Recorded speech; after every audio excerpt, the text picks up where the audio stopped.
ஆண்டவராகிய இயேசு கிறிஸ்துவின் நாமத்திலே என்னுடைய மாலை வணக்கத்தையும் வாழ்த்தலையும் உங்களுக்கு தெரிவித்துக் கொள்கிறேன். அங்கிள் சொன்னதை போல அப்போஸ்தலர் நடபடிகள் 2ஆம் அதிகாரத்திற்கு போயிருக்க வேண்டும். ஆனால் நாம் அப்போஸ்தலர் நடபடிகள் 1ஆம் அதிகாரம் 15 முதல் 26 வரை கடந்த வாரத்திலே வாசித்தோம், ஆனால் சிந்திக்கவில்லை. அதனாலே நாம் திரும்பமாக அப்போஸ்தலர் நடபடிகள் 1ஆம் அதிகாரம் 15ஆம் வசனம் முதல் 26ஆம் வசனம் வரை வாசித்து இன்றைக்கு சிந்தித்து கர்த்தருக்கு சித்தமானால் அடுத்த வாரத்திலிருந்து நாம் 2ஆம் அதிகாரத்தை சிந்திக்கலாம்.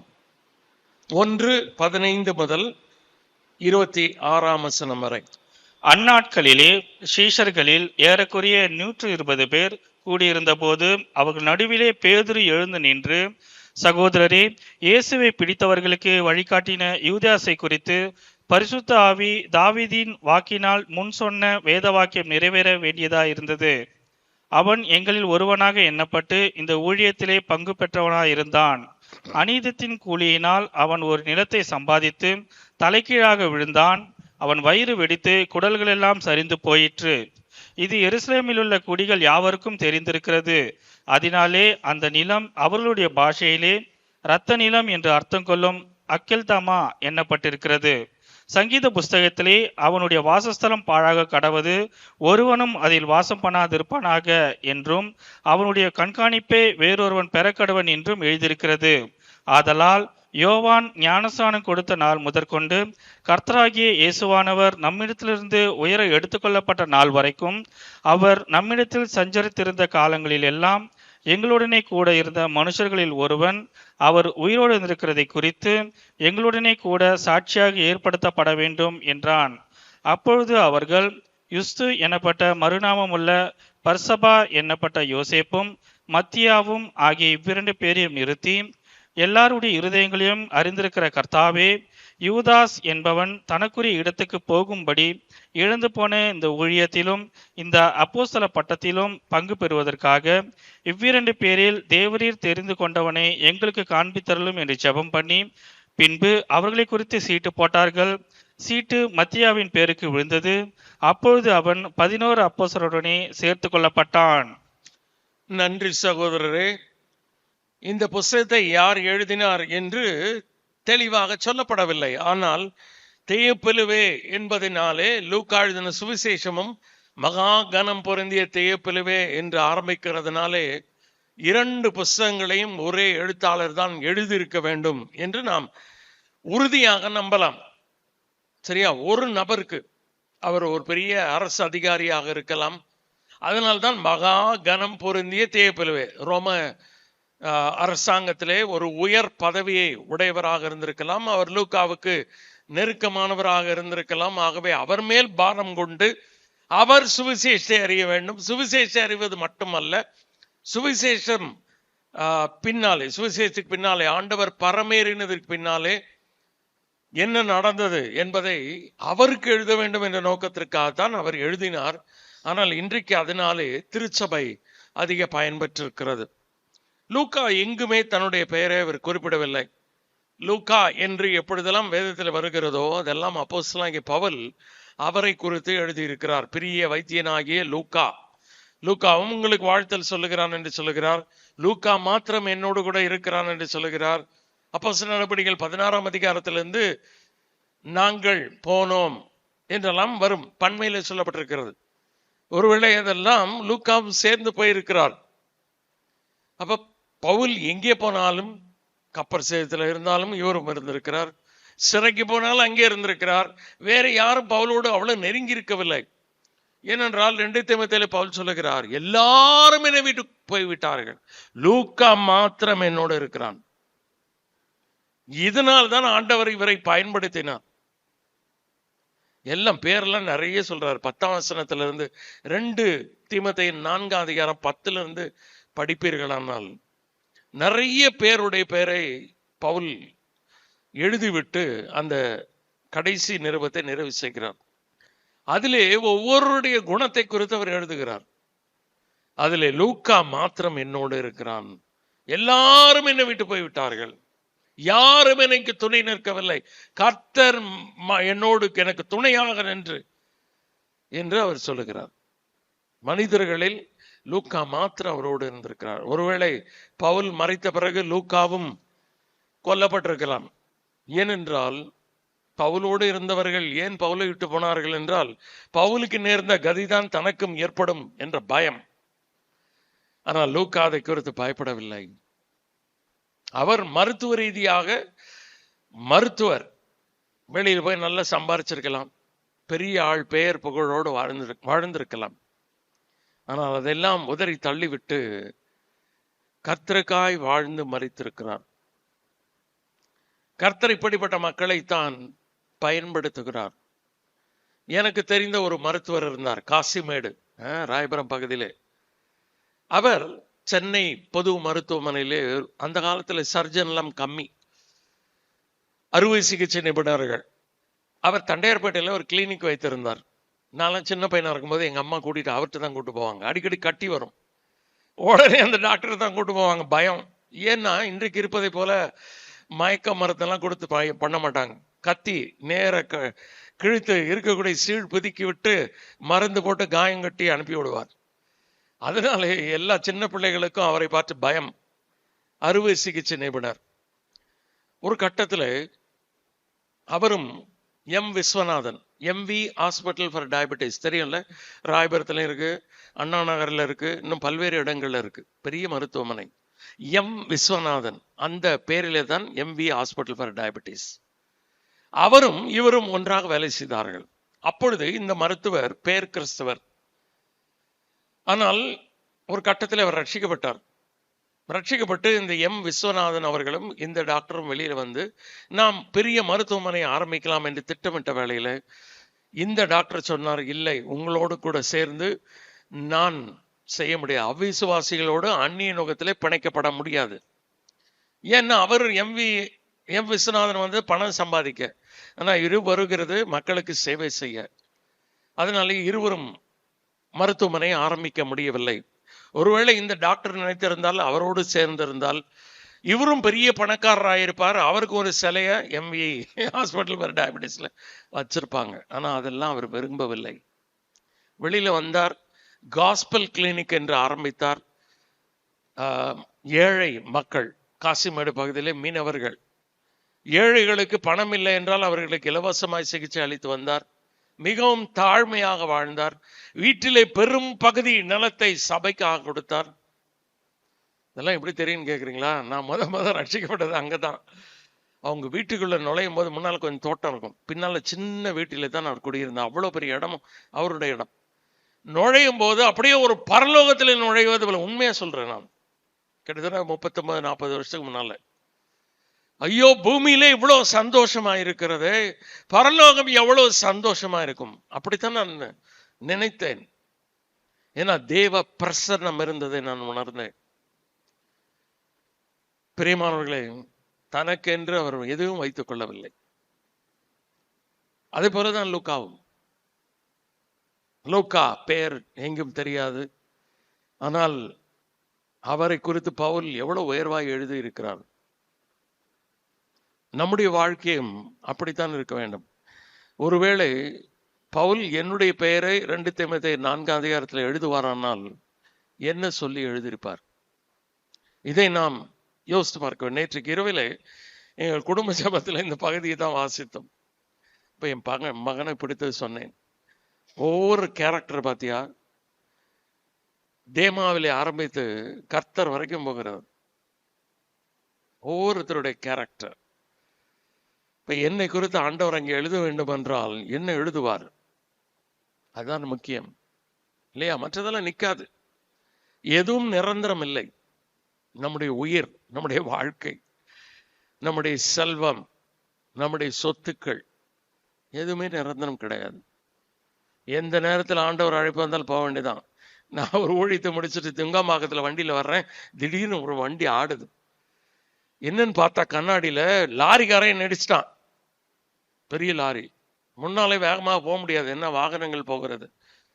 அவன் வேகமா வருவதற்காக என்னுடைய வாகனத்தை இடித்தான். கர்த்தர் கிருபையினால் நான் கீழே விழவில்லை.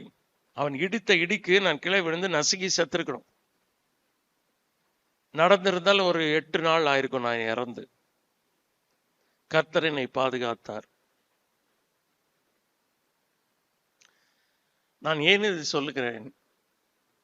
நம்முடைய வாழ்க்கை அப்படிப்பட்டது. சரியா? ஒரே தரம் மரிப்பதும் பின்பு நியாயத்தீர்ப்பு அடைவதும் பாவிகளுக்கு நியமிக்கப்படவில்லை, மனுஷருக்கு நியமிக்கப்பட்டிருக்கு. நம்ம நிறைய நேரத்துல அது பாவிகளுக்குன்னு நினைக்கிறோம். மனுஷருக்கு நியமிக்கப்பட்டிருக்கு.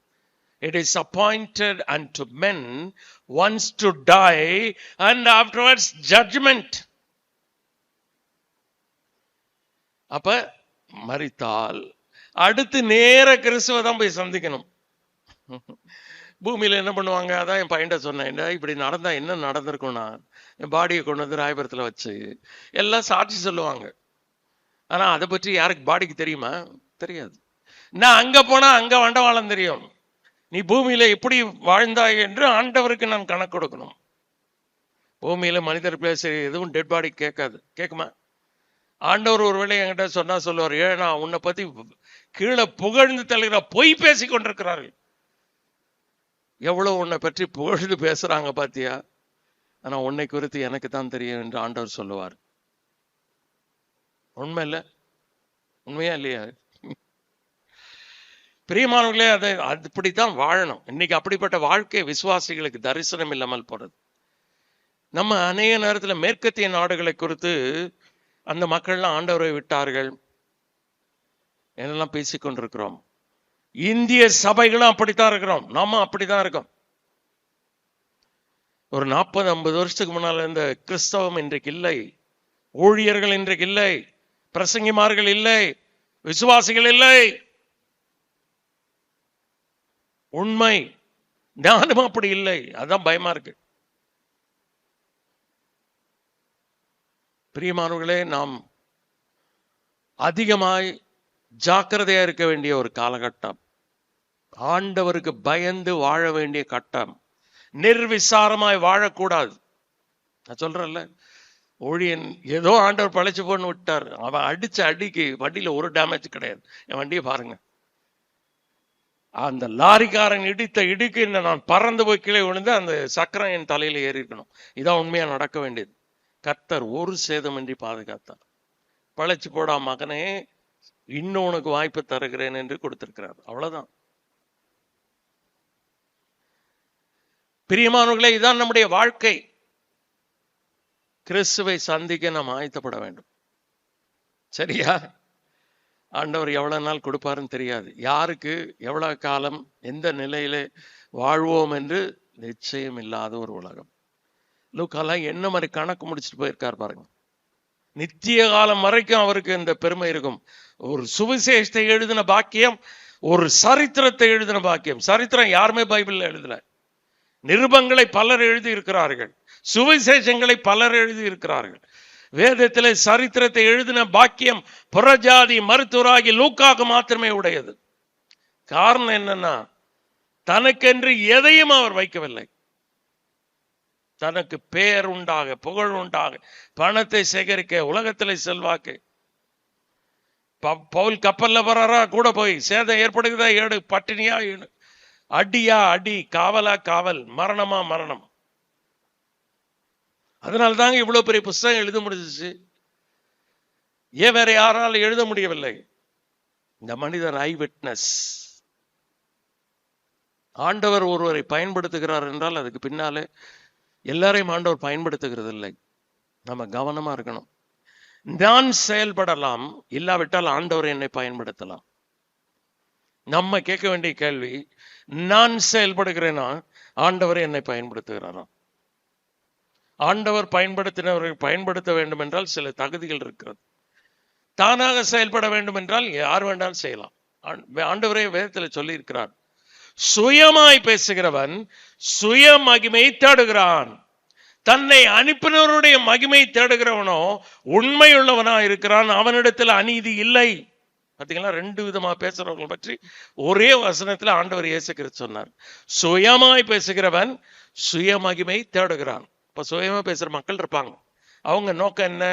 தனக்கு பெயர் உண்டாக, மக்கள் தன்னை குறித்து என்ன நினைக்கிறார்கள், தனக்கு பெயர் இருக்கிறதா, புகழ் இருக்கிறதா, அது ஒரு தன்னை அனுப்பினவருடைய மகிமை தேடுகிறவனோ உண்மையுள்ளவனா இருக்கிறான், அவனிடத்துல அநீதி இல்லை. இப்ப ரெண்டு விதமான மக்களை குறித்து ஆண்டவர் பேசியிருக்கிறார்.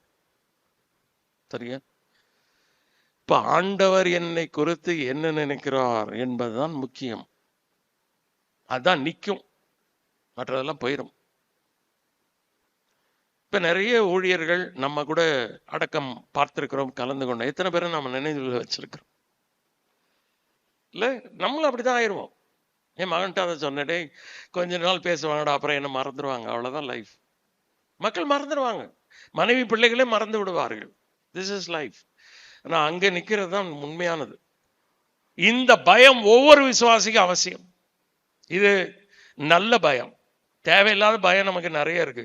அதெல்லாம் போகணும். அப்படின்னா நாம் பயப்படக்கூடிய, கர்த்தருக்கு பயப்படக்கூடிய பயம் ஆரோக்கியமானது, ஆசீர்வாதத்தை கொண்டு வரக்கூடியது. பிள்ளைகளே, எனக்கு செவி கொடுங்கள், கர்த்தருக்கு பயப்படுதலை உங்களுக்கு போதிப்பேன். 34ஆம் சங்கீதத்தில் தாவீது சொல்றார், little children come to me, I will teach you the fear of the lord. கர்த்தருக்கு பயப்படுறதுன்னா என்னன்னு உங்களுக்கு சொல்லித்தரேன்றார். கர்த்தருக்கு பயந்தவர்களுக்கு குறைவில்லை. நாங்கெல்லாம் ரட்சிக்கப்பட்ட காலத்துல கர்த்தருக்கு பயப்படதான் கற்றுக் கொடுத்தாங்க. இன்னைக்கு கர்த்தருக்கு பயப்படுவதை குறித்து சொன்னா மக்கள் பகைக்கிறார்கள், வெறுக்கிறார்கள். என்ன போதிக்கிறார் இவர்? சரி, இப்ப நம்ம இந்த பகுதிக்கு வர்றோம். லூக்கா பற்றி பேசிக்கிட்டே இருந்தா போயிட்டே இருக்கும். இப்ப நம்ம வாசித்த பகுதியில ஆண்டவர் பரமேறுகிறார். 11ஆம் வசனம் வரைக்கும், 10ஆம் வசனம் வரைக்கும் பரமேறுகிறார். பிறகு கலிலேயராகிய மனுஷரே, நீங்கள் ஏன் வானத்தை அண்ணாந்து பார்த்து கொண்டிருக்கிறீர்கள்? உங்களிடத்திலிருந்து எடுத்துக்கொள்ளப்பட்ட இந்த இயேசுவானவர் எப்படி வானத்துக்கு எழுந்தருளி போனாரோ அப்படியே வருவார். அப்பொழுது இவர்கள் ஒலிவு மலையிலிருந்து புறப்பட்டு போய் மேலறையிலே 120 பேர் ஜெபம் பண்ண ஆரம்பித்தார்கள். அதோடு தான் நம்ம கடந்த வாரத்தில் நிறுத்திட்டோம். ஜெபம் என்று சொன்ன உடனே என்னால் தாண்டி போக முடியவில்லை. அப்ப பேதுரு எழுந்து பிரசங்கிக்கிறார்.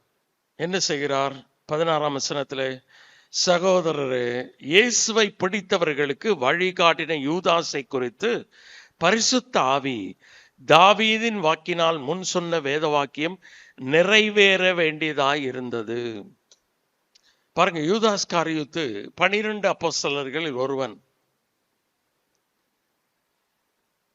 ஆண்டவரோடு கூட 3.5 ஆண்டு காலம் இருந்தவன். யோவான் 6ஆம் அதிகாரம் 70ஆம் வசனத்திலே ஆண்டவர் இயேசு கிறிஸ்து அவனை குறித்து என்ன சொன்னார்? யோவான் 6ஆம் அதிகாரம் 70ஆம் வசனம் வாசிக்கிறீர்களா?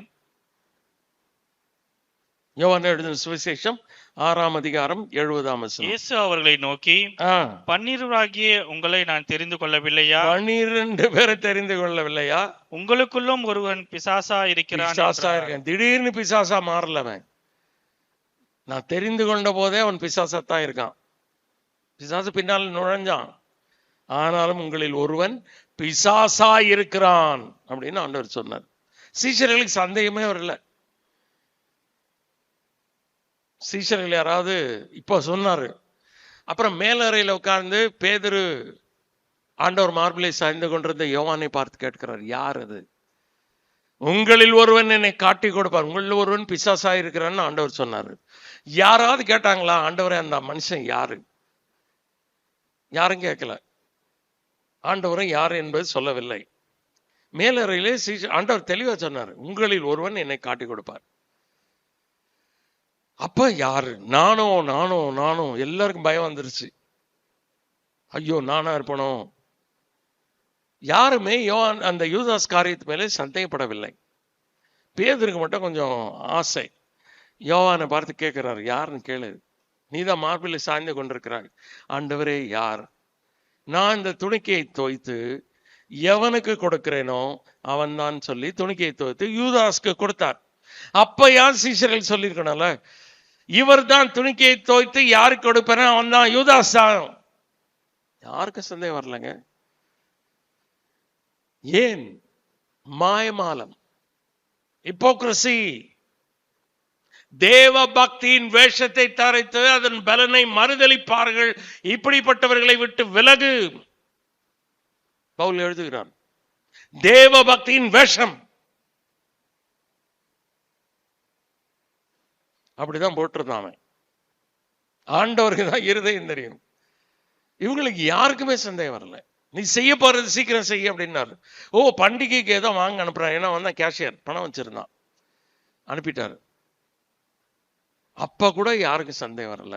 தோட்டத்துல முத்தமிட்ட பிறகுதான் இவன் தான் காட்டி கொடுத்தான். அப்ப என்ன செய்ய முடியும்? ஒண்ணும் செய்ய முடியாது.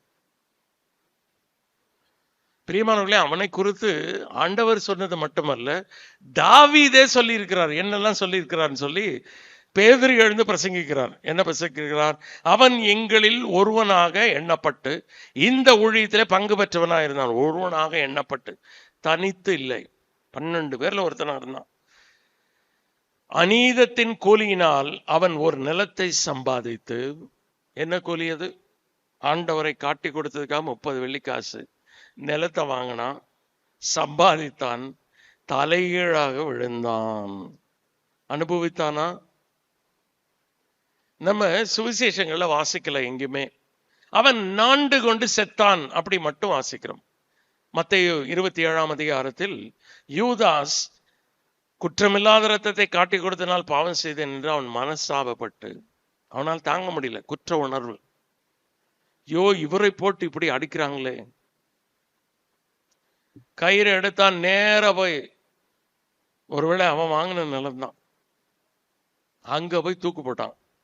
தூக்கு போட்டவனே அவன் ரொம்ப பருமனாக உருவமாக இருக்கலாம். கயிறு அருந்தது.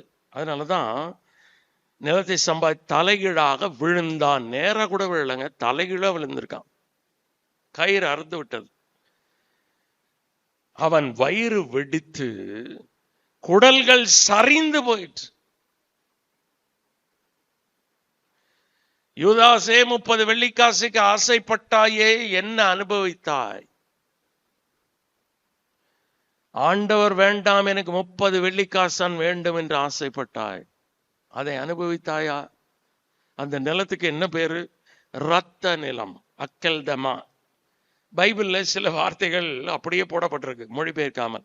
அல்லேலூயா, ஆமேன், இல்லையா? இப்படி நிறைய வார்த்தைகள் இருக்கு. அந்த மாதிரி மாரநாதா அப்படி. அதுல ஒரு வார்த்தை அக்கல்தமா, இரத்த நிலம். ஏன்னா அவன் ரத்தம் தான் சிந்துச்சு, அவன் குற்றமில்லாத ரத்தத்தை காட்டி கொடுத்தான். அதனால அந்த நிலத்துக்கு பேர் என்ன? இரத்த நிலம். என்ன பரிதாபம்! இன்றைக்கு மக்கள் அற்ப காரியத்திற்காக ஆண்டவரை விட்டு விலகுகிறார்கள்.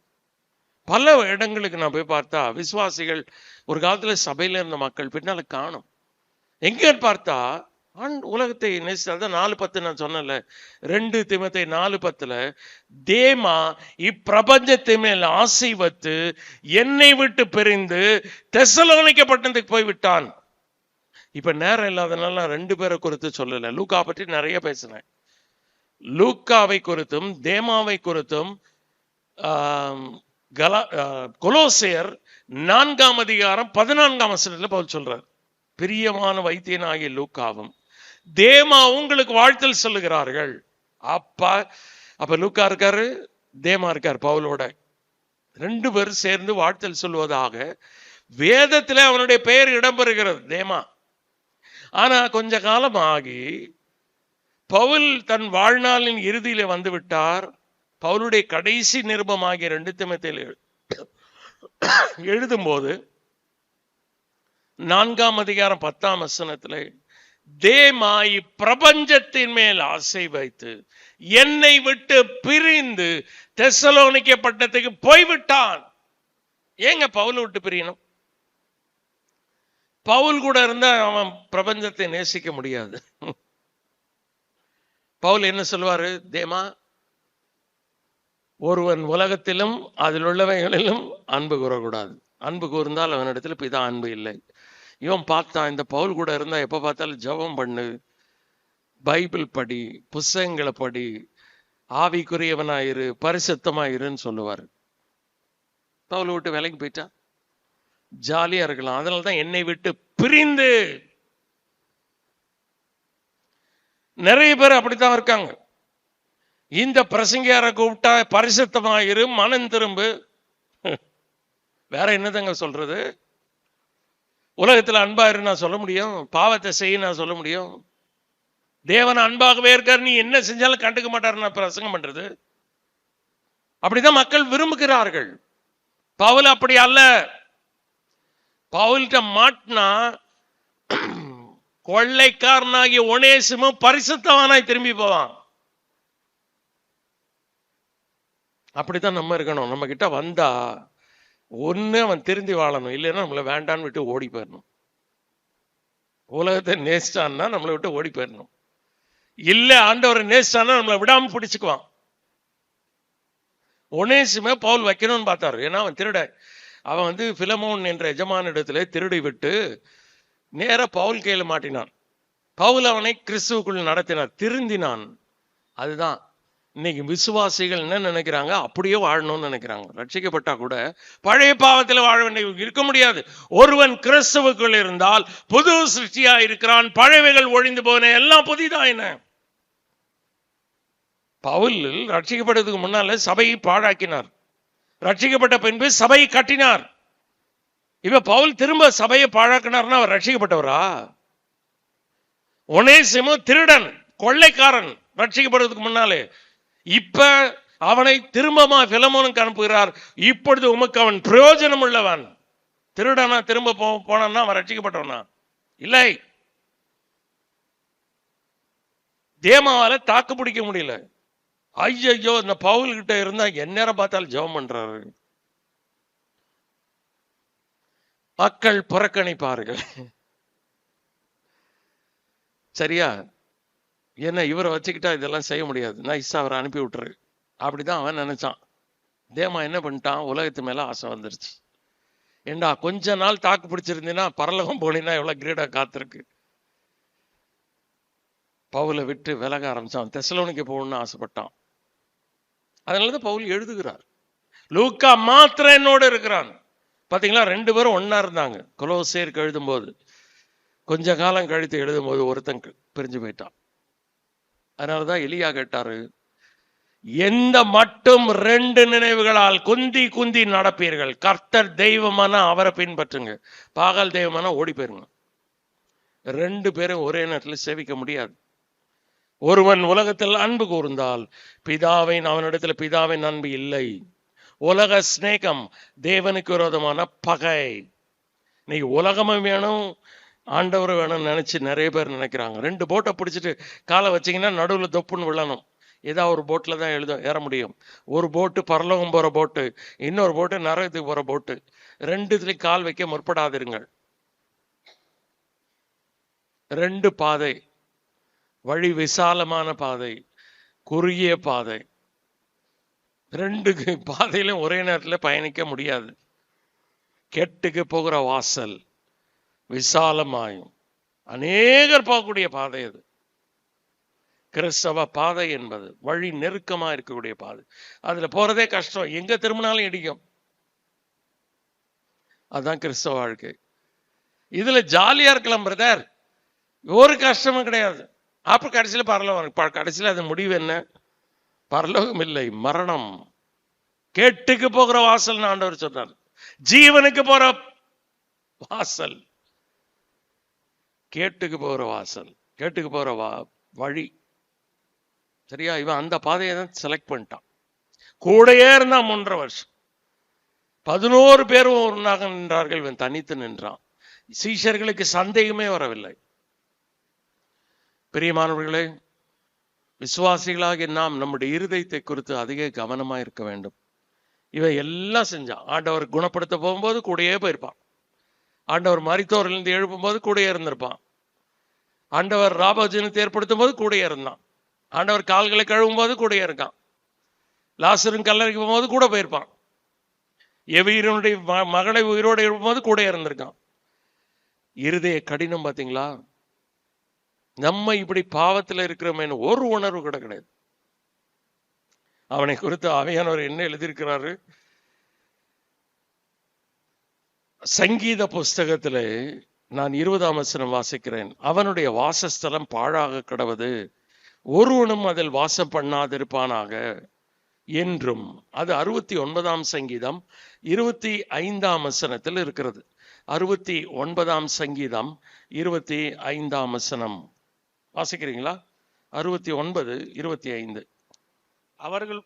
அவர்கள் வாசஸ்தலம் பாழாக கடவது, அவர்களுடைய கூடாரங்களில் குடியில்லாமல் வாசஸ்தலம் பாழாக கிடவது. ஆச்சா இல்லையா? ரத்த நிலம் வாசஸ்தலம் தான் பாழா போச்சு. அதுக்கு தானே ஆசைப்பட்ட யூதாஸ். நிலத்தை வாங்கி நல்ல வீடு கட்டிட்டு எதை வச்சு ஆண்டவரை பலியாக்கி விட்டு நீ எதிலே வாழ நினைத்தால் வாழ முடியுமா? அது மட்டுமல்ல, வேற என்ன எழுந்தான் என்றும் அவனுடைய கண்காணிப்பை வேறொருவன் பெற கடவன் என்றும் எழுதியிருக்கிறார். 109ஆம் சங்கீதம் 8ஆம் வசனம். 109, 8. 2 சங்கீதம் பார்த்தீங்களா? இவனை பற்றி எழுதுறதுக்கு ஆவியானவர் 2 சங்கீதங்களை பயன்படுத்துகிறார். 109, 8. அவன் நாட்கள் கொஞ்சமாக கடவது, அவன் உத்தியோகத்தை வேறொருவன் பெற கடவன். அவனுடைய உத்தியோகம், அவனுடைய ஊழியம், அவனுடைய கண்காணிப்பு எவ்வளவு பெரிய ஆனர் தெரியுமாங்க? 12 அப்போஸ்தலர்னா சும்மாவா? 20 வெளிப்படுத்தின விசேஷத்துல படிச்சு பாருங்க. 12 அப்போஸ்தலருடைய நாமம் அதுல எழுதப்பட்டிருக்கு. மத்தேயு 19, 28 ஆண்டவர் சொன்னாரு, சீஷர்கள் கேட்டாங்க, எங்களுக்கு என்ன கிடைக்கும்? எல்லாத்தையும் விட்டுட்டு வந்தோமே. மறு ஜென்ம காலத்தில் நீங்க 12 சிங்காசனத்தில் அமர்வீர்கள், 12 கோத்திரத்தாரை நியாயம் தீர்ப்பீர்கள். 12 சிங்காசனம், எவ்வளவு பெரிய ஆனர்! 12 கோத்திரத்தை நீங்கள் நியாயம் தீர்ப்பீர்கள். அப்போஸ்தலர்களுக்கு எவ்வளவு பெரிய கனம்! அது இல்லாம 2ஆம் அதிகாரத்திலிருந்து பாத்தீங்கன்னா அவர்களுடைய ஊழியம் எவ்வளவு பெரியது. எல்லாத்தையும் 30 வெள்ளிக்காசு இழந்தையே. இன்றைக்கு நிறைய விசுவாசிகள் இச்சை, பெருமை, பண ஆசை, என்ன பாவம் தெரியாது. மண்ணுக்காக மாணிக்கத்தை இழந்து கொண்டிருக்கிறார்கள். பாட்டு மட்டும் பாடுறோம், மண்ணுக்காக மாணிக்கத்தை. எருசலேம் குமாரத்திகள் என்னை வளைந்தோராய் உம்மேல் உள்ள அன்பை நீக்கமா என்றால் பாட்டோட சரி அல்ல.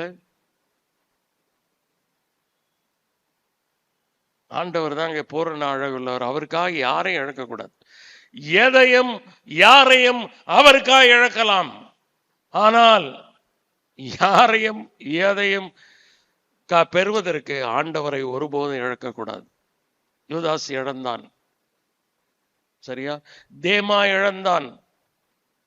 நிறைய பேர் 2 தீமோத்தேயு 4:10 பாருங்க. ஒரு சிலர் பவுல் ஊழியத்துக்காக அனுப்பினார். கண்ணானாகிய அலெக்சாண்டர் எனக்கு வெகு தீமை செய்தான், கர்த்தர் பார்த்துக்கிறார் இப்படின்னு பவுல் அந்த நிருபத்தை முடிக்கிறார். அப்படிதான் சிலருடைய பெயரை சொல்லித்தான் முடிக்கிறார். இங்கேயும் பெயர் தான் வருகிறது, ஒருவனுடைய பெயர், சரியா? ரைட். கண்காணிப்பை வேறு ஒருவன் பெற கடவன், அவன் ஊழியம் வேற யார் கையிலே கொடுக்கப்பட வேண்டும். அதனாலே பேதுரு என்ன செய்கிறார்? ஆதலால் 21ஆம் வசனத்திலே யோவான் ஞானஸ்நானம் கொடுத்த நாள் முதற்கொண்டு கர்த்தராகிய இயேசுவானவர் நம்மிடத்திலிருந்து உயர எடுத்துக்கொள்ளப்பட்ட நாள் வரைக்கும் அவர் நம்மிடத்தில் சஞ்சரித்திருந்த காலங்களில் எல்லாம் எங்களுடனே கூட இருந்த மனுஷர்களில் ஒருவன். அவர் உயிரோடு எழுந்ததை குறித்து எங்களுடனே கூட சாட்சியாக ஏற்படுத்தப்பட வேண்டும் என்றான். சில வேத வல்லுநர்கள் என்ன நினைக்கிறாங்கன்னா 12 அப்போஸ்தலர்கள் இருக்கணும். ஏன்னா ஆண்டவருக்கு 12 சிங்காசனம் தேவை, 12 கோத்திரத்தாரை நியாயம் தீர்க்கணும். அது மட்டும் இல்ல, புதிய வானம் புதிய பூமி அந்த அஸ்திபாரம் அப்போஸ்தலருடைய நாமங்கள். இப்போ 12 பேர் இருக்கணும், ஒண்ணு கூட மிஸ் ஆகக்கூடாது. ஒருத்தன் போயிட்டான், அப்ப 12வது ஆள் செலக்ட் பண்ணி தான் ஆகணும். என்ன சில வேத வல்லுநர்கள் கருதுறாங்கன்னா, பேதுரு அவசரப்பட்டாரு, அந்த 12வது அப்போஸ்தலன் பவுல் என்று போதிக்கக்கூடியவர்களும் இருக்கிறார்கள். ஆனால் பேதுரு தவறு இழைத்ததாக ஆவியானவர் எங்கும் சொல்லவில்லை. 1. 2, பேதுரு அப்போஸ்தலன் அவனுடைய கண்காணிப்பை வேறொருவன் பெறக்கடவன் என்று சொல்லிவிட்டு யோவான் ஞானஸ்நானம் கொடுத்த நாள் முதற்கொண்டு கர்த்தராகிய இயேசுவானவர் நம்மிடத்திலிருந்து உயர எடுத்துக் கொள்ளப்பட்ட நாள் வரைக்கும் அவர் நம்மிடத்தில் சஞ்சரித்த காலங்கள் எல்லாம் எங்களுடனே கூட இருந்தார். பவுல் இருந்திருக்கிறாரா? இல்லை. பவுல் இன்னும் ரட்சிக்கப்படவே இல்லையே. பவுல் ரட்சிக்கப்பட்டது 9ஆம் அதிகாரத்துல தான். 1ஆம் அதிகாரத்தில் நடக்கிறது இது. அதனாலே பவுலாக இருக்க வாய்ப்பில்லை. ஏன் அப்படின்னு சொல்றேன்னா இன்னும் காரணம் இருக்கிறது. பாருங்க, இதே 2ஆம் அதிகாரத்துக்கு வாங்க. 2ஆம் அதிகாரத்துக்கு வரும்போது பார்க்கலாம். 14ஆம் வசனத்தை பாருங்கள். அப்பொழுது பேதுரு 11 கூட நின்று, 12வது ஆள் பேதுரு 11 கூட நின்று. அப்ப ஆவியானவர் எழுதும்போது அந்த மத்தியாவனுடைய பெயரையும் சேர்த்து தான் இங்கே 11 பேர் நிற்கிறாங்க, பேதுரு இருக்கிறார் 12 பேர்.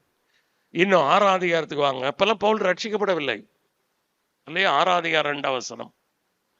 அப்பொழுது 12 சீஷர் கூட்டத்தை வரவழைத்து. இப்ப 12 பேர் இருக்காங்களா? இன்னும் பவுல் இருக்காரா? இல்லை. பவுல் 9ஆம் அதிகாரத்துல ரட்சிக்கப்படுறார். பவுலும் அப்போஸ்தலனே. இந்த 12 பேருக்குரிய அதிகாரம் வேற. பவுல் புறஜாதிகளுக்கான அப்போஸ்தலன், வேதத்தை எழுதக்கூடியவர். பவுலுக்கு தனி ஊழியத்தை ஆண்டவர் வைத்திருந்தார். ஆனால் பேதுரு இங்கே தவறு இழைத்ததாக நான் நினைக்கவில்லை. சில அப்படி கருதக்கூடிய வேத வல்லுநர்களும் இருக்காங்க. ஏன்னா அந்த 12வது இடத்துல பவுலை கொண்டு வந்து வைக்கணும்னு பார்க்குறாங்க. ஆனால் பேதுரு இங்கே தவறு செய்ததாக ஆவியானவர் எழுதவில்லை. 2 சங்கீதங்களை மேற்கோள் காட்டித்தான் இந்த வேலை செய்கிறார் அவர்.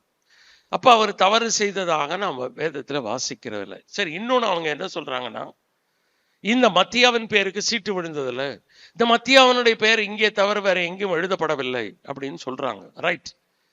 இப்ப பேதுரு, யாக்கோபு, யோவான், பவுல் இந்த மாதிரி பேர் தான் இருக்கு. மற்ற அப்போஸ்தலர் பேர் இல்லை. எங்கேயா இருக்கா அப்போஸ்தலர் நடபடிகள் புஸ்தகத்துல? அப்ப அவங்க எல்லாம் அப்போஸ்தலர்கள் இல்லையா? ஒரு சில பேர் தான் இங்கே அப்போஸ்தலர் நடபடிகள் புஸ்தகத்தில் இருக்கிறது. மற்ற பெயர்கள் இல்லாததுனாலே அவர்கள் அப்போஸ்தலர்கள் இல்லை என்று நாம் கருத முடியாது. அதே போல மத்தியாவனுடைய பெயரும் வேற எங்கும் இல்லை. ஆனால் 12 பேர் இருக்கு. அப்ப அந்த 12 பேர்ல அவனும் இருக்கான். அதனால பேதுரு தப்பு பண்ணல அப்படிங்கிற எண்ணத்துல நம்ம கடந்து போயிடுவோம். சரியா? அதற்காக தீவிரமாய் வாதாடக்கூடியவர்களும் இருக்காங்க. வேத வல்லுநர்கள் கிறிஸ்தவத்துல ரொம்ப ஜாக்கிரதையா இருக்கணும். பவுலை ஆதரித்து இந்த பேதுரு தவறு செய்தார், அதனால பேதுரு செஞ்சது இங்கே தப்பு, அவர் அவசரப்பட்டு செய்தார், ஆண்டவருடைய வேலைக்காய் அவர் காத்திருக்கவில்லை, ஆண்டவரே நேராக பவுலை சந்தித்தார், அந்த பவுல் தான் ரட்சிக்கப்பட்ட 12வது அப்போஸ்தலன் எல்லாம் சொல்றாங்க. இன்னொன்னு நம்ம தெரிஞ்சுக்கணும், பவுல் எந்த இடத்துல நான் 12வது அப்போஸ்தலன் சொல்லவே இல்லை. எங்க இல்ல சொன்னாரா? ஏய், நீங்க போய் மத்தியாவை செலக்ட் பண்ணி வச்சிருக்கீங்க, அந்த இடம் எனக்குரியது. பவுல் இங்கே சொல்லல. பேதுருவை அவர் முகமுகமா எதிர்த்தா எதற்காக என்றால், பேதுரு வேதத்தின் சத்தியத்தின்படி நடவாதனாலே அல்லாமல் தன்னை விட்டு விட்டு அவர் வேறு தவறான நபரை தெரிந்து கொண்டதாக நினைத்து பவுல் பேதுருவை கடிந்து கொள்ளவில்லை. சரியா? அதனால பேதுரு தவறு செய்யவில்லை என்று நாம் கருதலாம். ரைட். இப்ப முன்னால போகலாம். அப்பொழுது அவர்கள் 23ஆம் வசனத்திலே யுஸ்து என்னும் நாமம் உள்ள பர்சபா என்னப்பட்ட யோசேப்பு, ஒரே ஆள் தான், 3 பேர் அவருக்கு, யுஸ்து, பர்சபா, யோசேப்பு, அடுத்து மத்தியா ஆகிய இவ்விரண்டு பேரையும் நிறுத்தி, நிறைய பேர் இல்ல போல, எங்க இருந்து அவங்க செலக்ட் பண்ணிருக்கணும்? யோவான் ஞானஸ்நானம் கொடுத்த நாள்ல இருந்து கர்த்தராகிய இயேசு கிறிஸ்துவானவர் வானத்துக்கு எடுத்துக்கொள்ளப்பட்ட நாள் வரைக்கும் அவர் சஞ்சரித்த காலத்துல இவங்களோட இருந்திருக்கணும். அப்ப நிறைய பேர் இல்ல, 2 பேர் தான் சிக்கினாங்க. ஒருவேளை 10 பேர் இருந்தா 10 பேரையும் பேதர் பிடிச்சு கொண்டு வந்திருப்பாரு. 10 பேருக்கு சீட்டு போட்டிருப்பாங்களா? 2 பேர் தான் இருக்காங்க. அப்ப ஒரு ஆள் இருந்தா உங்களுக்கு பிரச்சனையே இருந்திருக்காது, அந்த ஒரு ஆளை பிடிச்சு சேர்த்திருப்பாங்க. ஆனா அதுல 2 பேர் இருக்காங்க. அதனால யாரோ ஒருத்தர் செலக்ட் பண்ணணும். அதனால என்ன பண்ணிட்டாங்க, ஆண்டவர் இடத்துல ஜெபம் பண்றாங்க. ஜெபம்.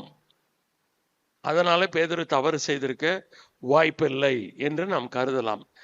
எல்லாருடைய இருதயங்களையும் அறிந்திருக்கிற கர்த்தாவே, யூதாஸ் என்பவன் தனக்குரிய இடத்துக்கு போகும்படி இழந்து போன இந்த ஊழியத்திலும், அப்ப அவன் இழந்த ஊழியம், இந்த அப்போஸ்தல பட்டத்திலும் பங்கு பெறுவதற்காக இவ்விரண்டு பேரில் தேவரீர் தெரிந்து கொண்டவனை எங்களுக்கு காண்பித்தருளும் என்று ஜெபம் பண்ணி. அதனால பேதுரு அவசரப்படவில்லை. ஒன்று, பழைய ஏற்பாட்டிலிருந்து 2 வசனத்தை கொண்டு வரார். 2, ஜெபம் பண்றார். 2 கொண்டு வந்து வேத வசனங்களையும் ஜெபத்தையும் செய்து அடுத்து என்ன செய்யறாருன்னா சீட்டு போடுறாரு. இது எங்க இருக்கு பைபிள்ல அப்படின்னு பாத்தீங்கன்னா, நீதிமொழிகள் 16ஆம் அதிகாரம் 33ஆம் வசனம். நீதிமொழிகள் 16:33 வாசிக்கிறீங்களா? சீட்டு மடியிலே போடப்படும் காரிய சித்தியோ கர்த்தரால் வரும். சீட்டு மடியில போடப்படும் காரிய சித்தி. என்ன செய்யணும்? கர்த்தர் தான் கொண்டு வர்றாரு. அதனால அவர் இப்ப நம்ம செய்யக்கூடாது அந்த மாதிரிலாம். சரி, அந்த காலத்துல அது அனுமதிக்கப்பட்டது. பவுல் அது பிறகு எங்கே சீட்டு போட்டாரா? இல்ல. இதோட நம்ம கடைசியாக வாசிக்கிறோம் சீட்டு போட்டது. அது பிறகு அப்போஸ்தலர்களோ பவுலோ மற்ற தேவதாசர்களோ சீட்டு போட்டதாக நம்ம வாசிக்கிறது இல்லை. அதனால இன்னைக்கு நம்ம சீட்டு போடலான்னு போட்டுறாதுங்க. சரியா? அப்ப சீட்டு போட்டாங்க. சீட்டு மத்தியாவின் பேரில் விழுந்தது. அப்பொழுது அவன் 11 அப்போஸ்தலருடனே சேர்த்து கொள்ளப்பட்டான். இந்த மத்தியா வேதாகம் எழுதவில்லை. அவனுடைய பெயர் திரும்பமாய் சொல்லப்படவில்லை. அப்போஸ்தலர் நடபடிகளில் பின்னால் சொல்லப்படவில்லை. வேற எந்த நிருபத்தில் சொல்லப்படவில்லை. அதனாலே அவர் 12 அப்போஸ்தலரில் ஒருவர் அல்ல என்று நாம் கருதுவதும் தவறு. ஏன்னா 12 அப்போஸ்தலருடைய பெயரும் அப்போஸ்தலர் நடபடிகள் புத்தகத்திலே இல்லை. இருக்கு. இது பாருங்க, நம்ம வாசிச்ச 11ஆம் வசனத்திலேயா எங்க 13ஆம் வசனத்துல இருக்கு. அதுல யார் பேர் இல்லை? யூதாஸ் பேர் இல்லை. அந்த பேர் இல்லாதனாலதான் இந்த தெரிந்து கொள்ளுதல் நடக்கிறது. ஆனால் அதுக்கு பிறகு யாருடைய பேர், வேற யாருடைய பேரும் இல்லை. யாக்கோபு, யோவான், பேதுரு அப்படிதான் இருக்கே வெளிய. அதனால பேதுரு தவறு செய்ததாக நான் நினைக்கவில்லை, நீங்களும் நினைக்காதீங்க. சரி, சில அப்படி கருதுகிற ஊழியர்களும் போதகர்களும் உண்டு. வேத ஒரு வசனம் இதை தவறு என்று அடித்து சொல்லாத பட்சத்தில் நாம் அதை அடிச்சு பேசக்கூடாது. உதாரணத்துக்கு எபிரேயருக்கு எழுதின நிருபம் யார் எழுதினார் என்று சொல்லப்படவில்லை. எங்கேயாவது இருக்கா? இந்த புத்தகத்துல இல்லை. ஆனால் நாம் ஏன் உறுதியாய் சொல்லுகிறோம் என்றால், தேயப்பிலு என்ற ஹிண்ட் இருக்கு. 2 புத்தகத்திலும் தேயப்பிலு இருக்கு. அடுத்து நாங்கள் ஓடினோம் சென்றோம் என்ற அந்த பன்மையில இருக்கிறது. அது மட்டும் இல்ல, பவுல் லூக்கா மாத்திரம் என்னோடு இருக்கிறான். இதெல்லாம் வச்சுதான் நம்ம லூக்கா எழுதி இருக்கலாம். இந்த தேயப்பிலுவே ஹிண்ட். ஆனா எபிரேயருக்கு எழுதின நிருபத்துல அந்த மாதிரி ஹிண்ட் கிடையாது. ஆண்டவர் மறைக்க முற்பட்டிருக்கிறார். எழுத்தாளரை வெளியே காட்ட விரும்பவில்லை. பூர்வ காலங்களில் பங்கு பங்காகவும் வகை வகையாகவும் தீர்க்கதரிசிகள் மூலமாய் நம்முடைய பிதாக்களுக்கு திருவுளம் பற்றின தேவன் இந்த கடைசி காலத்தில் தன்னுடைய குமாரன் மூலமாய் திருவுளம் பற்றினார். ஸ்ட்ரைட்டா சப்ஜெக்ட் உள்ள போயிட்டார். அப்ப தேவன் அதை சொல்ல விரும்பவில்லை, முடிவுரையிலும் சொல்லவில்லை 13ஆம் அதிகாரத்தில். ஆனா நம்ம ஆட்கள் போய் தோண்டி துருவி கொண்டு வர்றாங்க. அதை செய்யணும்னு அவசியம் இல்லை. அந்த மாதிரி இங்கே பேதுரு தவறு செய்திருக்கிறாரா இல்லையா என்பது பொருட்டா அல்ல. இப்ப பேதுரு தப்பா செஞ்சுட்டோம், ரைட்டா சரிட்டோம், அதனால என்ன? ஒண்ணும் கிடையாது. யாராவது கடிந்து கொண்டார்களா பேதுருவை? இல்லை. பவுல் கடிந்து கொண்டாரா பின்னாலே? இல்லை. பவுல் உரிமை பாராட்டினாரா? இல்லை. அப்போஸ்தலர்கள் எல்லாரிலும் சிறியவன், பரிசுத்தவான்கள் எல்லாரிலும் சிறியவன், பாவிகளில் பிரதான பாவி. ஓ, என்ன நீங்க கனப்படுத்தல? பவுல் என்னைக்கு உரிமைக்காக சண்டை போடுற ஆள் இல்லை. நீங்க நிறைய விசுவாசிகள் சண்டை போடுறாங்க. பிரியமானவர்களே, ஒருபோதும் அப்படி இருக்கக்கூடாது. சரியா? பவுல் ஒருபோதும் கிளைம் பண்ணல. அதனால நம்ம கவனமா இருக்கணும். ஏன்னா அப்போஸ்தலர் பதவி என்பது சாதாரணது இல்லை. சரி, அந்த வசனத்தை வாசிக்கலாமா? வெளிப்படுத்துற விசேஷம் 21ஆம் அதிகாரத்துக்கு வாங்க. 12ங்கிறது ஏன் இருக்கணும் அப்படிங்கிறது நம்ம பார்க்கிறோம். 21:14 வெளிப்படுத்துற விசேஷம். நகரத்தின் மதிலுக்கு 12 அஸ்திபார கற்கள் இருந்தன. அந்த மதில் இருக்கு பாத்தீங்களா, நகரம், அந்த புதிய பரம எருசலேம் நகரத்துக்கு 12 அந்த மதில் 12 அஸ்திபார கல் இருந்துதான். அஸ்திபார கல். என்ன கல் இது? நம்ம வைக்கிற செங்கல் இல்ல. சரியா? கல். அவைகளின் மேல் ஆட்டுக்குட்டியானவருடைய 12 அப்போஸ்தலரின் 12 நாமங்களும் பதித்திருந்தன. 12 பேர் ஆண்டவருக்கு தேவை. எது வரைக்கும்? நித்திய காலம் வரைக்கும் தேவை. அதனாலே அந்த 12 அப்போஸ்தலருடைய பேர் அந்த கல்லில் எழுதி வைக்கிறார். எப்படி அன்றைக்கு பிரதான ஆசாரியன் மகா பரிசுத்த ஸ்தலத்திலே பிரவேசிக்கும் போது அந்த 12 கோத்திரத்தாருடைய பெயர் அவனுடைய மார்பதகத்திலே பதிக்கப்பட்டிருக்கும். ஏன்னா அவங்கள அவன் நினைவு கூறணும். அவங்க சார்பாகத்தான் அந்த பிரதான ஆசாரியன் அவர்களுக்கு பாவ நிவர்த்தி செய்யும்படியாக உள்ளே நுழைகிறான். எவ்வளவு கனத்துக்குரியது! ஆண்டவர் இந்த 12 அப்போஸ்தலர்களை என்ன மாதிரி கனப்படுத்தி கொண்டு வந்துட்டார் பாருங்க. எங்க கொண்டு வந்திருக்காரு? அங்கே இருக்கக்கூடிய மதில், அதுல இருக்கக்கூடிய அஸ்திபாரத்தை யாருங்க பார்க்க போறா?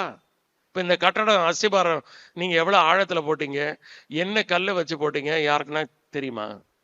அப்ப ஏன் அஸ்திபாரத்தை பற்றி கவலைப்படுறாரு அப்படின்னு ஒரு கேள்வி வரலாம். ஆண்டவர் கட்டுகிறது நம்மை போல கட்டுகிறது இல்லை. முதல்ல அதை தெரிஞ்சுக்கணும். ஏன் அப்படின்னா, இன்னைக்கு நம்ம டிரான்ஸ்பரண்டா இல்லை. டிரான்ஸ்பரண்ட்னா இப்ப இந்த சுவர் பூசி இருக்கு, பின்னால என்ன இருக்கு தெரியுமா? தெரியாது. இப்ப தரை இருக்கு, கீழே என்ன இருக்கு தெரியுமா? தெரியாது. கீழே போறீங்க, அஸ்திபாரம் தெரியும் பார்த்தீங்கன்னு தெரியாது. ஆனால் புதிய பரம எருசலேம் அது எல்லாமே தெரியும்.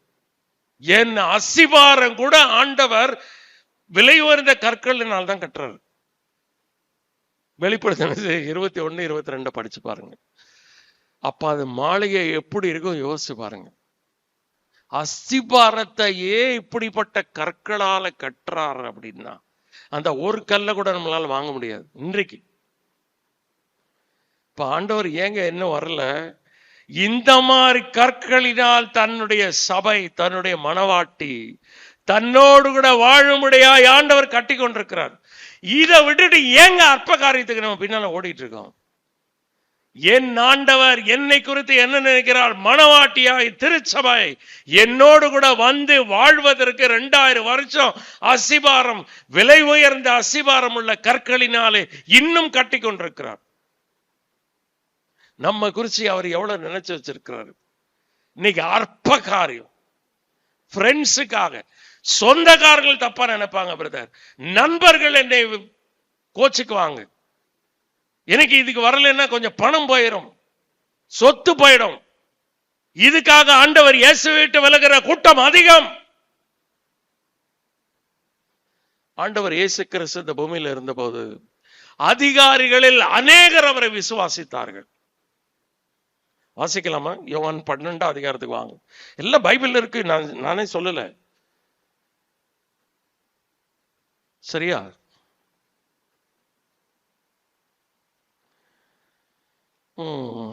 யோவான் 12 அதிகாரமா? சாரி, 12 அதிகாரம் தானே. 42, 43 படிங்க. 42, 43 யோவான் 12 அதிகாரம். ஆகிலும் அதிகாரிலும் அநேகர் அவரிடத்தில் விசுவாசம், அதிகாரிகள், ஆபீசர்ஸ், கவர்மெண்ட் அபிஷியல்ஸ், அநேகர் அவரிடத்தில் விசுவாசம் வைத்தார்கள். அப்ப என்ன செஞ்சிருக்கணும்? விசுவாசம் வச்சவங்க முன்னால வந்துடணும். நாங்கள் ஆண்டவர் இயேசுவினுடைய சீஷர்கள் சொல்லணுமா இல்லையா? என்ன செஞ்சாங்க பாருங்க. அப்படி இருந்தும் நெவர்தலஸ் ஜெப ஆலயத்துக்கு புறம்பாக்காதபடி, படிங்க பிரதர், பரிசேய நிமித்தம் அதை அறிக்கை பண்ணாதிருந்தார்கள்.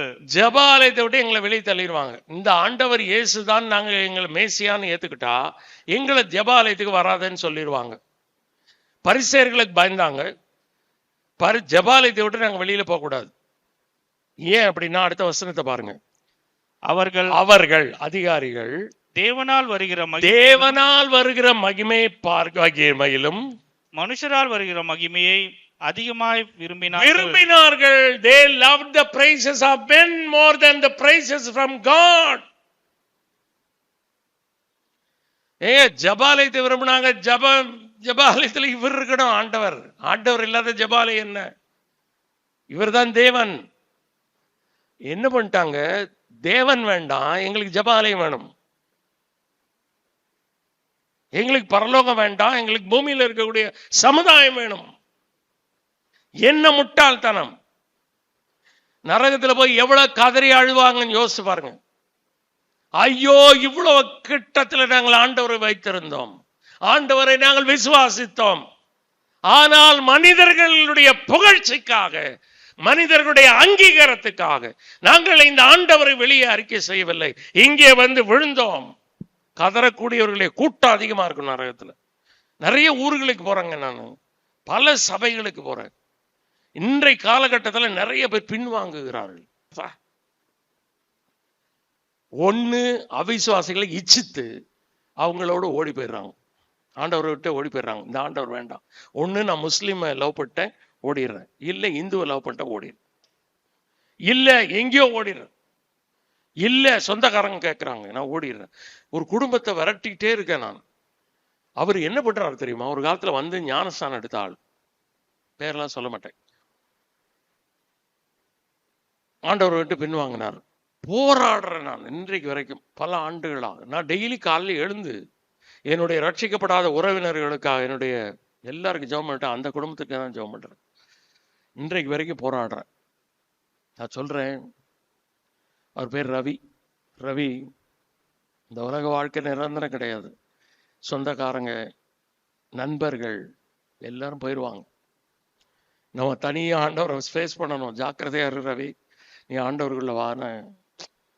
நான் ஃபோன் பண்ணால் கூட ஏதாவது சொல்லி காரணம் சொல்லி, பிஸியாக இருக்க குமார் அப்புறம் பேசுகிறேன், ஃபோன் எடுக்கிறது இல்லை, எடுத்தாலும் ஏதாவதுன்னு சொல்லிகிட்டே இருக்கேன். நான் பாரத்தோட கிட்டத்தட்ட அழுது ஜெபம் பண்ணுகிறேன்.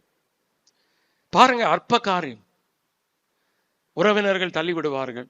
அவருக்கு 2 பொம்பளை பிள்ளைங்க இருக்கு, ஒருவேளை கல்யாணம் பண்ண நினைக்கிறாருன்னு தெரியல.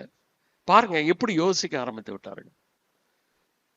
ஆண்டவரை வேண்டாம். நிறைய பேர் இருக்காங்க, நிறைய சபைகள்ல நிறைய பேர் போயிட்டாங்க, காணோம். நான் சொன்னேன்ல, தேமாய் பிரபஞ்சத்தின் மேல் ஆசை வைத்து என்னை விட்டு பிரிந்து தெசலோனிக்கே பட்டணத்துக்கு போயிட்டான். 2 பேர் ஊழிய நிமித்தமாக பவுல் அனுப்புகிறார். லூக்கா மாத்திரம் என்னோடு கூட இருக்கிறான். அப்புறம் பவுலுக்கு வந்து ஜட்ஜ்மெண்ட் வருது. என்ன ஜட்ஜ்மெண்ட்னா, விசாரிக்கிறாங்க, ரோம அரசாங்கம் விசாரிக்கிறது. பவுலுக்கு டிஃபென்ஸ்க்கு யாராவது கூட போகணும். பவுலே, உனக்கு சாட்சி சொல்ல ஆள் இருக்காங்களா? ஒருத்தர் இல்லை.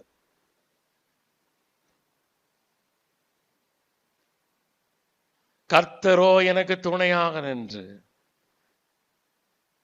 எனக்கு எல்லாத்தையுமே நின்று விடுதலை ஆக்கினான். சிங்கத்தின் வாய் நின்று ரட்சிக்கப்பட்டேன்.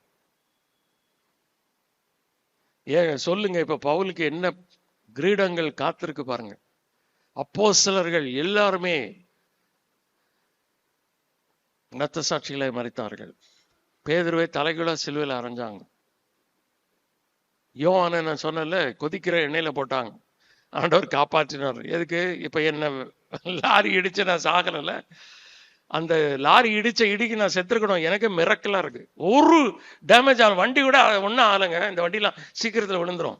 எனக்கு ஒன்றும் ஆகலை, வண்டிக்கு ஒன்றாலும் ஒரு கீரல் கூட கிடையாது. அவ்வளோ பெரிய லாரி. நான் கண்ணாடியில் பார்த்துக்கிட்டே தான், அவன் பயந்து போயிட்டான், எங்கேயோ நின்ட்டான். நான் எதுக்கு போய் அவனுக்கு தொந்தரவு பண்ண, நான் வாட்டுக்கு வண்டி ஓட்டிட்டு வந்துட்டேன். கர்த்தர் பாதுகாத்தார். இப்போ அந்த மாதிரி யோவானை என்ன செய்தார்? கொதிக்கிற எண்ணெயில கூட பாதுகாத்தார். எதுக்காக அப்படின்னா, வெளிப்படுத்தின விசேஷத்தை எழுதுறதுக்காக. மற்ற அப்போஸ்தலர்களை ஆண்டவர் காப்பாற்றவில்லை. தோமா சென்னைக்கு வந்தார், இந்தியாவிற்கு வந்தார், அவரை பிடித்து சின்ன மலையில கொன்றார்கள். இன்னைக்கு சாட்சி இருக்கா இல்லையா? குத்தி கொன்றார்கள். அந்த மாதிரி ஒவ்வொரு அப்போஸ்தலரை பார்த்தீங்கன்னா, வாழ்க்கை சரித்திரத்தை படிச்சோம்னா நம்ம இருதயம் உடைஞ்சு போயிடும். ஏன் ஆண்டவரே? இதுக்கெல்லாம் மகிமை காத்திருக்கு. அவங்க பேர் தாங்க நான் அஸ்திபாரத்தில் எழுத போறேன். மகிமை நம்ம கண்கள் ஆண்டவர் திறக்கணும். ஏழைக்கும் மாளிகை ஆங்குண்டு என்று அழைக்கும் நல் மெய்ப்பர் நிற்கிறார். ஒவ்வொரு சாவலையும் பாடுறோம், உணர்ந்துதான் பாடுகிறோமா? ஏழைக்கும் மாளிகை எங்க உண்டு. ஆண்டவர் குடிசையெல்லாம் கொடுக்க மாட்டார். நிறைய பேர் அப்படிலாம் பிரசங்கம் பண்றாங்க. நீங்க ஒண்ணு ஆண்டவருக்கு செய்யலைன்னா உங்களுக்கு குடிசை கிடைக்கும். ஆண்டவர் என்ன பிச்சைக்காரரா என்ன? ஏழைக்கும் மாளிகையை கொடுக்கிற ஆண்டவர். அஸ்திபாரம் எல்லாம் வெளியில தெரியும். அதுல இருக்கிற தோட்டம், அதுல கனி தரும் விருட்சம், அதுல ஓடுகிற நதி. ஆஹா, இத படிச்சோன்னா பரலோகத்துக்கு ஆண்டவரே இப்பயே போயிடலான்ற ஆசை வரும். ஆனா எத்தனை விசுவாசிகள் நம்ம ஆசைப்படுறோம்? பரலோகமே என் சொந்தமே என்று நான் காண்பேனோ.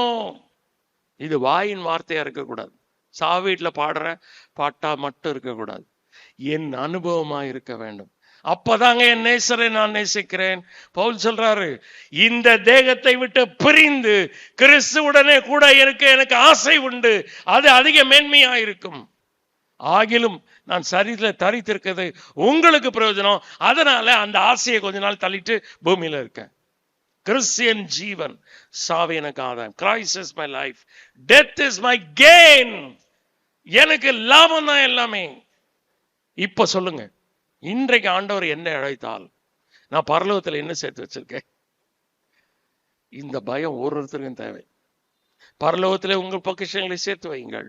அங்கே பூச்சியாவது திருவாது அவர்களை கெடுப்பதில்லை, திருடர்கள் கண்ணமிட்டு திருடுவதில்லை. உங்கள் பொக்கிஷம் எங்கே இருக்கிறதோ அங்கே உங்கள் இருதயம் இருக்கும். ஆண்டவருக்கு பயந்தாங்க ஆகணும், அதான் வாழ்க்கை. காரியத்தின் கடை தொகையை கேட்போமாக, தேவனுக்கு பயந்து அவர் கற்பனை கைக்கொள். எல்லா மனுஷர் மேல் விழுந்த கடமை இதுவே. This is a conclusion of all the matter. கர்த்தருக்கு பயந்தோம்னா யாருக்கும் பயப்பட வேண்டாம், எதுக்கும் பயப்பட வேண்டாம். லாரி இடிச்சாலும் பயப்பட வேண்டாம், கொதிக்கிற எண்ணெயில போட்டாலும் பயப்பட வேண்டாம். ஏன்னா அடுத்த நிமிஷம் போயிடுவோம். பூமியில என்ன நடந்தா நமக்கு என்ன? அவன் ஆம்புலன்ஸ்ல ஏத்தனா நம்ம பாடியை எங்க கொண்டு போனான, நேரம் அங்க போயிடுவோம். அங்க ஃபேஸ் பண்றதுக்கு தான் நம்ம ரெடியா இருக்கணும். சரியா? என் பையனை சொன்னேன், நேற்று நைட் ரொம்ப நேரம் பேசினேன். சரியா? பிரியமானவர்களே, இந்த பயம், இன்றைக்கு காலையில் கூட ஒரு ஊழியரோட பேசும்போது அவர் சொன்னார், பிரதர், இந்த காலத்துல மக்களுக்கு கர்த்தரை பற்றி பயமே இல்லை. உண்மை பிரதர், உண்மை. கர்த்தரை பற்றி மக்களுக்கு பயமே கிடையாது. ரொம்ப நிர்வசாரமாய் நாம் இருக்கிறோம். கர்த்தரை ரொம்ப அற்பமாய் எடை போடுகிறோம். பைபிள் சொல்லுது, அவர் பட்சிக்கிற அக்னியா இருக்கிறார். என் பையன்ட்டு அதான் சொன்னேன், டே அவர் வெறும் அக்னி இல்லை, பட்சிக்கிற அக்னி, கன்சியூமிங் ஃபயர். ஜாக்கிரதையாரு அப்படின்னு சொல்லியிருக்கேன். இந்த பயம் எனக்கு வேண்டும். கர்த்தருக்கு பயந்து அவருடைய வழியில் நடக்கிறவன் எவனோ அவன் பாக்கியவான். பிரியமானவர்களே, கர்த்தருக்கு பயப்படுவோம். சபை அப்போஸ்தலர் நடபடிகள் படிச்சுட்டே வந்தீங்கன்னா எத்தனை முறை சபைகள் கர்த்தருக்கு பயப்படுகிற பயத்திலும் ஆறுதலிலும் பரிசுத்த ஆவியினோட ஆறுதலும் வளர்ந்து பெருகின அப்படின்னு வாசிக்கிறோம். கர்த்தர் இந்த வசனங்களை நமக்கு ஆசீர்வாதம் தருவாராக. ஆமேன்.